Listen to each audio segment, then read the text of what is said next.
nandito ako sa kwarto. Huwag niyo intindihin kung ano ang aking tsura kasi ang init.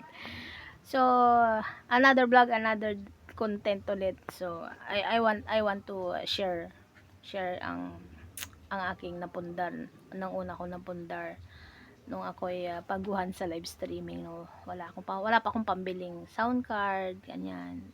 Ito yung aking ginamit na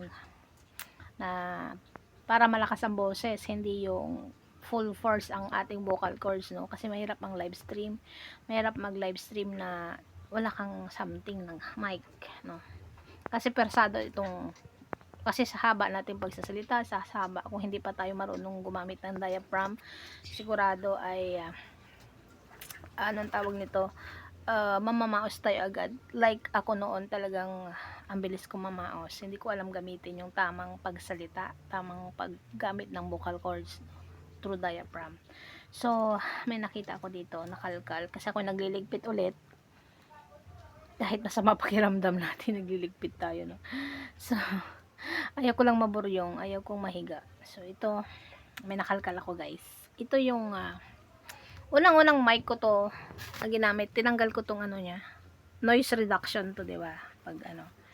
So tingnan natin ang pagkaiba kung may kung wala at kung meron. So saksak muna natin. Tingnan natin, guys, kung gumagana pa to. So ituloy natin ang vlog. Dito tayo sa kwarto. Yan, ito yung room namin. Hello, mic test. Huwag na intindihan ang itsura. Gumagana pa kaya? So tingnan natin. Pag mic kahit malayo dinig, mas malakas siguro pag yung malapit siya, no?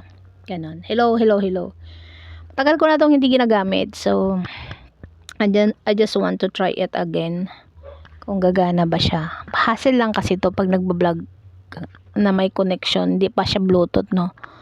Unlike sa mga mic noon na ay ito yung mic na ngayon noon na mayroong cord, sobrang haba ng cord. So upgraded na yung mga mic ngayon, i-clip na lang, bluetooth. So hassle siya kasi ang iksi lang ng cord, ang iksi lang. So hindi ka pwedeng lumakad na malayo kasi ang iksi ng ano. So iyon ang pinagkaiba ng mic noon at saka yung latest ngayon na mic. So tingnan natin ang quality ng voice sa pagbablog. Check. May noise reduction gamit yung foam niya. So, tingnan natin. Lagay natin kung malakas pa rin. So, ito. Mayroon na siyang cover. Tingnan natin ang difference. Check. Hello, gumagana pa ba? Malakas, ilayo natin. Mayroon pa bang bounce? Kasi maririnig mo yun kung may bounce yung mic. Hello. Malayo siya. So, ganito. Mas malakas siguro pag malapit. So, wala akong electric fan. Never mind what is my look. Kasi talagang yan ang normal ko. Walang ligo-ligo, wala bang hila-hilamos. Ay, may mumug naman. Wala lang. Tamad lang ako sa araw na to. Yun lang. Kasi masama yung, wala ako sa mood. I'm not in the mood to something. Pero nasa mood ako magligpit. Ayan, o. Mayroon pa ako niligpit dyan. Huwag nyo napansin yan. Pang punda yan. Kakatapos ko lang nagwalis. Katapos ko lang anong oras na mag 3 o'clock na. So, dahil sa pagkakalkal, may hinahanap ako hindi ko makita. Na which is kailangan ko siya. Di ko makita. Baka natapon na.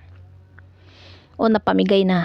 So, ito naman ang nakalkal ko. Yung mic ko na napaka-importante sa akin at memorable. Nakatago pa rin naman to, guys. One set. May stand, may ilaw, yan. Ito na lang yata natira. Nasira na yung stand.